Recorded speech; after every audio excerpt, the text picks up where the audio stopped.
नमस्कार दोस्तों। तो इस वीडियो में करंट अफेयर प्रैक्टिस सेट है और ये करंट अफेयर प्रैक्टिस सेट ई दृष्टि नवत्र पब्लिकेशन के द्वारा तैयार किया गया है। तो पहला क्वेश्चन है इसमें जो कि महत्वपूर्ण है क्योंकि ये पहली बार हुआ है, उस पर करंट अफेयर बना है। तो हाल ही में संपन्न हुए भारत यूरोपीय संघ के नेताओं की बैठक 2021 से संबंधित निम्न कथनों पर विचार करना है। पहला कथन है कि 8 मई 2021 को भारत यूरोपीय संघ के नेताओं की बैठक 2021 वर्चुअली संपन्न हुई। तो फैक्ट क्या है कि वर्चुअली संपन्न हुई है भारत यूरोपीय संघ के नेताओं की बैठक। तो ये हो गया। दूसरा कथन क्या है, यह प्रथम अवसर है जब यूरोपीय संघ ने भारत के साथ यूरोपीय संघ +27 प्रारूप में एक बैठक की मेजबानी की है। तो ये पहला अवसर था, इसीलिए महत्वपूर्ण हो जाता है। तो दो फैक्ट हो गया कि वर्चुअली संपन्न हुई थी और प्रथम बार था जब यूरोपीय संघ ने मेजबानी किया है भारत के साथ यूरोपीय संघ की +27 प्रारूप में बैठक की। तीसरा कथन गलत है। क्यों गलत है?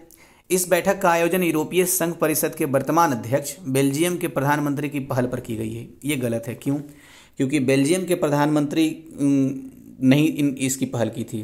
पुर्तगाल के प्रधानमंत्री ने, एंटोनियो कोस्टा नाम है पुर्तगाल के प्रधानमंत्री का, तो एंटोनियो कोस्टा ने इसकी पहल की थी, इसलिए विकल्प ए ही इसका आंसर होगा, 1 और 2। तीसरा नंबर गलत हो गया। नेक्स्ट, जून 2021 में यूके स्थित चैरिटीज एंड फाउंडेशन द्वारा वर्ल्ड गिविंग इंडेक्स 2021 जारी किया गया।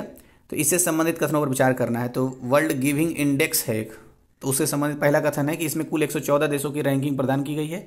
तो हाँ, वर्ल्ड गिविंग इंडेक्स 2021 में 114 देशों को रैंकिंग प्रदान की गई है। दूसरा, इस सूचकांक में शीर्ष दानशील देश होने का श्रेय इंडोनेशिया को प्राप्त हुआ है। तो बिल्कुल सही बात है कि वर्ल्ड गिविंग इंडेक्स 2021 में, जो कि चैरिटीज एंड फाउंडेशंस द्वारा तैयार किया जाता है, तो इसमें इंडोनेशिया जो है शीर्ष स्थान पर आया है।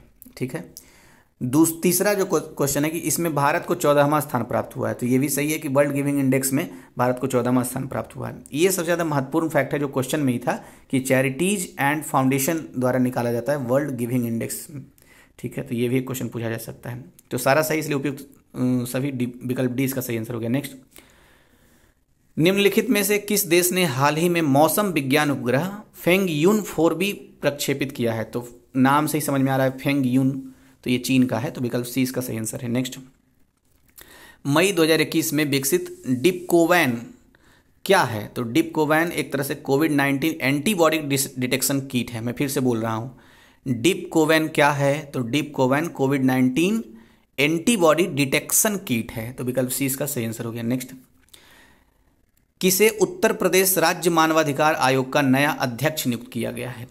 तो उत्तर प्रदेश राज्य मानवाधिकार आयोग का अध्यक्ष न्यायमूर्ति BK नारायण को नियुक्त किया गया है। तो इसका आंसर हो जाएगा विकल्प बी। अच्छा, नियुक्ति से संबंधित कई फैक्ट हमने देखे हैं। तो सारे फैक्ट का जितने भी टेस्ट सीरीज में हमने बात किया है प्रैक्टिस सेट में, सबका मेरे पास कलेक्शन है। तो मैं आप पढ़ देता हूँ। यहाँ पर लिखना मैं भूल गया हूँ, लेकिन फिर भी मैं पढ़ता हूँ। आपने एक पढ़ा था कि नेशनल वुमेन कमीशन की अध्यक्ष कौन है? तो रेखा शर्मा है, 3 साल के लिए नियुक्ति हुई है। फिर राज्यसभा के महासचिव कौन नियुक्त हुए हैं? तो PPK रामचार्यालू नियुक्त हुए हैं। एयर चीफ मार्शल के रूप में VR चौधरी, विवेक राम चौधरी के बारे में हमने पढ़ा था। फिर नेशनल हेल्थ अथॉरिटी के CEO के रूप में RS शर्मा की नियुक्ति हुई है। फिर हमने एक देखा था कि एक्जिम बैंक के मैनेजिंग डायरेक्टर हर्षा बंगारी की नियुक्ति हुई है।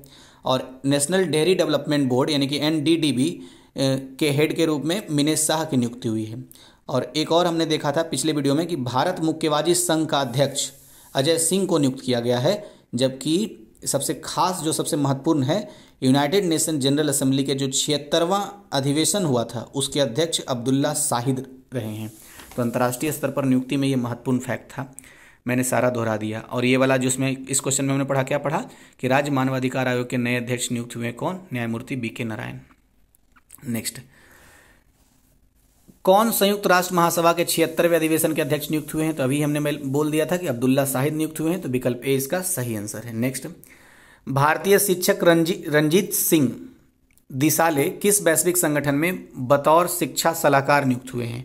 तो रंजीत सिंह दिसाले ये विश्व बैंक समूह में शिक्षा सलाहकार नियुक्त हुए हैं। तो विकल्प सी इसका सही आंसर है। नेक्स्ट, कौन सा गांव कोविड-19 विरुद्ध 100% वयस्क आबादी का टीकाकरण करने वाला देश का पहला गांव बना है? तो देश का पहला गांव बयान गांव बन गया। ये बयान गांव कहाँ है?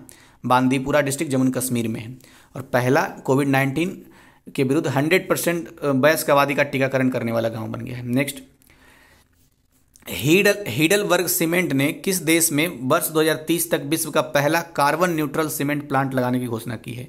तो स्वीडन में की है। तो विकल्प ए इसका सही आंसर है। नेक्स्ट, शोधकर्ताओं द्वारा किस राज्य में सोरोपॉड्स डायनासोर की 100 मिलियन वर्ष पुरानी हड्डियों की खोज की गई है? तो मेघालय में खोज की गई है, इसलिए विकल्प ए इसका सही आंसर हो जाएगा। और मेघालय की जब हम बात कर रहे हैं तो एक दो फैक्ट याद आना चाहिए। सबसे पहला ये कि मेघालय की स्थापना 1972 में हुई थी, यानी 1972 में 21 जनवरी 1972 में मेघालय की स्थापना हुई है असम से बांट करके। और इसको पूर्व का स्कॉटलैंड भी कहते हैं मेघालय को। नेक्स्ट देखते हैं, international business book of the year award 2021 का विजेता कौन है? तो international business book of the year award Nitin Rakesh और जेरी बिंड, ये दोनों को मिला है, इसलिए विकल्प सी, ए और बी दोनों। नेक्स्ट, किस भारतीय महिला को अर्लाइन पैच ग्लोबल विजन पुरस्कार 2021 प्रदान किया गया है? ऐसा पुरस्कार है और नाम ऐसा है, कैसे आदमी याद रखे, लेकिन कोई बात नहीं, याद रखना ही पड़ेगा क्योंकि ऐसे आजकल पूछ रहा है। मैं फिर से बोल देता हूँ, किस भारतीय महिला को अर्लाइन पैच ग्लोबल विजन पुरस्कार, 4 शब्द हैं, अर्लाइन पैच ग्लोबल विजन पुरस्कार। तो अर्लाइन पैच ग्लोबल विजन पुरस्कार न्यायमूर्ति गीता मित्तल को मिला है। ठीक है। अच्छा, एक हमने न्यायमूर्ति से संबंधित पढ़ा था ना कि तेलंगाना के हाईकोर्ट में सबसे पहली महिला चीफ जस्टिस नियुक्त हुई है। कौन कोहली थी? कोई कोहली थी। आप जरा मुझे कमेंट बॉक्स में बताइएगा, तो मुझे याद ही नहीं आ रहा है कौन सी कोहली, कोई कोहली नाम है, उससे पहले एक शब्द नहीं याद आ रहा है। नेक्स्ट है, किस राज्य या केंद्र शासित प्रदेश में छात्रों के लिए यून टैब योजना शुरू की गई है? तो यून टैब योजना शुरू की गई है लद्दाख के लिए, तो विकल्प सी इसका सही आंसर है। नेक्स्ट, उत्तर प्रदेश मंत्रिमंडल द्वारा मंजूरी प्रदत्त उत्तर प्रदेश कोविड इमरजेंसी वित्त पोषण योजना के तहत प्रदेश में कोविड से संबंधित आवश्यक सामग्री के विनिर्माण की इकाइयां स्थापित करने पर अधिकतम कितनी राशि तक की वित्तीय सहायता प्रदान की जाएगी? ये क्वेश्चन है 5 लाइन के बाद। तो विकल्प डी है इसका आंसर, 10 करोड़ रुपए। मतलब क्या क्या याद रखना है? याद सिर्फ इतना रखना है कि उत्तर प्रदेश सरकार ने एक तरह से मतलब विनिर्माण, अगर कोविड से संबंधित कोई विनिर्माण इकाई स्थापित करता है तो वित्तीय सहायता दिया जा सकता है उसको 10 करोड़ रुपए तक का मैक्सिमम। ठीक है, बस ये बात याद रखना था। नेक्स्ट है कि उत्तर अटलांटिक संधि संगठन, जिसको नाटो कहते हैं, के सदस्य देशों की सरकारों के प्रमुखों की बैठक कहाँ संपन्न हुई? तो नाटो की हाल फिलहाल में बैठक हुई थी जून 2021 में, तो ये ब्रुसेल्स में हुई थी। ब्रुसेल्स कहाँ है? ये बेल्जियम की राजधानी है। तो क्वेश्चन पूछे बेल्जियम की राजधानी कौन है? तो ब्रुसेल्स है। ठीक है, नेक्स्ट देखते हैं, वैश्विक योग सम्मेलन 2021 वीडियो कॉन्फ्रेंस के माध्यम से आयोजित किया गया है। हाँ ठीक है, 2021 में वैश्विक योग सम्मेलन जो हुआ था वीडियो कॉन्फ्रेंस के माध्यम से हुआ था, तो ये भी एक फैक्ट है। इसका आयोजन किसके द्वारा किया गया? तो इसका आयोजन मोक्षयतन योग संस्थान के द्वारा किया गया। मैं फिर से बोलता हूँ, मोक्षयतन योग संस्थान के द्वारा 2021 में वैश्विक योग सम्मेलन का आयोजन किया गया और वीडियो कॉन्फ्रेंस के माध्यम से किया गया।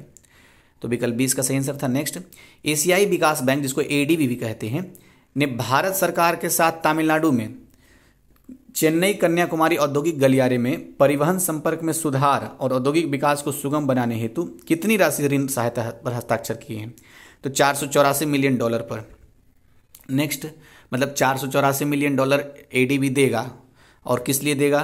क्योंकि अच्छा, तमिलनाडु सरकार को देगा कि चेन्नई और कन्याकुमारी के बीच में औद्योगिक गलियारा बनेगा, इसीलिए 484 मिलियन मिलेगा।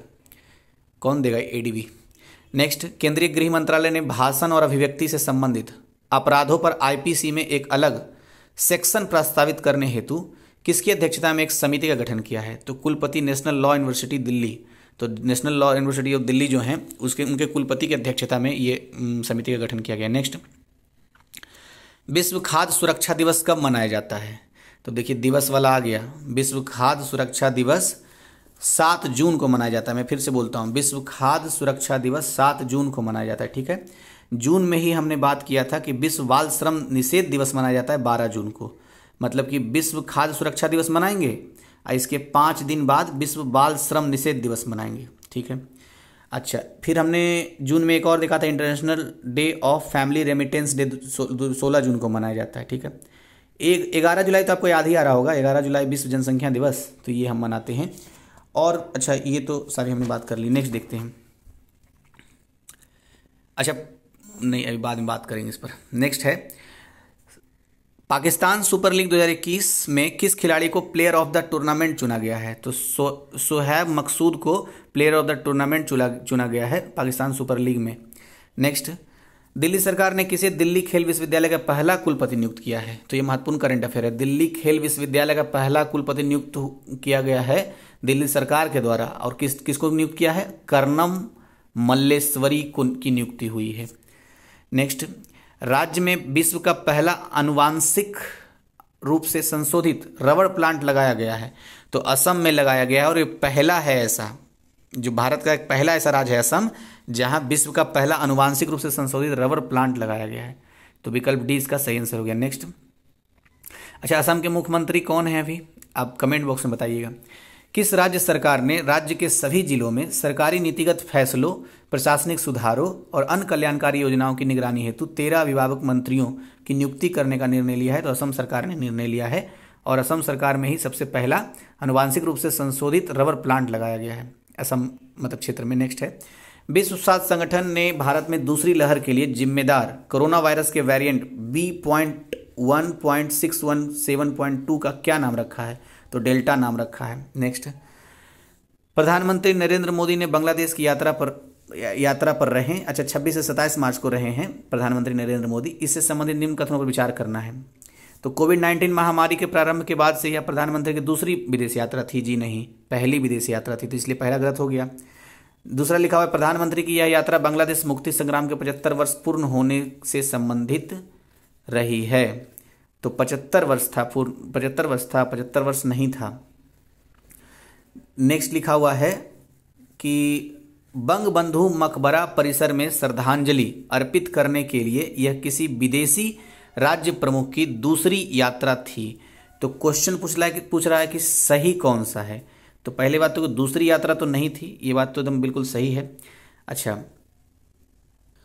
देखिए, ये जो तीसरा नंबर है इसमें दूसरी नहीं पहली यात्रा होगी, और दूसरा नंबर इसलिए गलत हुआ क्योंकि 75 वर्ष नहीं 50 वर्ष, 1971 में ही तो बांग्लादेश का मुक्ति मिला है ना बांग्लादेश को, किससे? पाकिस्तान से। तो 71 से अगर आप जोड़ेंगे 2021 में तो 50 वर्ष आएगा, ठीक है। तो दूसरा क्यों गलत हुआ, तीसरा क्यों गलत हुआ, ये मैंने बता दिया। अब जब बांग्लादेश के बारे में बात कर रहे हैं तो हमें एक बात याद आना चाहिए कि भारत के जितने भी पड़ोसी राज्य हैं, देश हैं, वो सबसे ज़्यादा सीमा बांग्लादेश से ही टच करता है। शायद 4000, अगर मैं सही याद कर पा रहा हूँ तो 4096 किलोमीटर की सीमा है भारत और बांग्लादेश की। इतना किसी की नहीं है, मतलब चीन की भी नहीं है और पाकिस्तान की भी नहीं है। तो इसलिए विकल्प सी इसका सही आंसर हो गया, इनमें से कोई नहीं। नेक्स्ट है, प्रधानमंत्री नरेंद्र मोदी ने कहां से आज़ादी का अमृत महोत्सव इंडिया एट 75 का पूर्वावलोकन कार्यकलापों का उद्घाटन किया है? तो साबरमती से किया है, इसलिए विकल्प बी इसका सही आंसर हो जाएगा। साबरमती नदी भी है गुजरात में। नेक्स्ट देखते हैं, 8 मार्च 2021 को महिला उद्यमियों को समर्थन एवं सहायता प्रदान करने के उद्देश्य से किस बैंक ने स्टार्टअप उन्नति नाम से एक कार्यक्रम की शुरुआत करने की घोषणा की है? तो स्टार्टअप उन्नति नाम से एक कार्यक्रम की शुरुआत की घोषणा कर दी है HDFC बैंक ने, और इसका उद्देश्य क्या है? महिला उद्यमियों को समर्थन और सहायता दिया जाएगा, ठीक है। बैंक संपत्ति के हिसाब से भारत का सबसे बड़ा निजी बैंक भी है HDFC, तो ये भी एक फैक्ट है, ध्यान रखना है। बैंक के पास जितनी संपत्ति है तो सबसे ज़्यादा संपत्ति वाला बैंक, निजी बैंक, वो सबसे बड़ा बैंक है ये HDFC, ठीक है।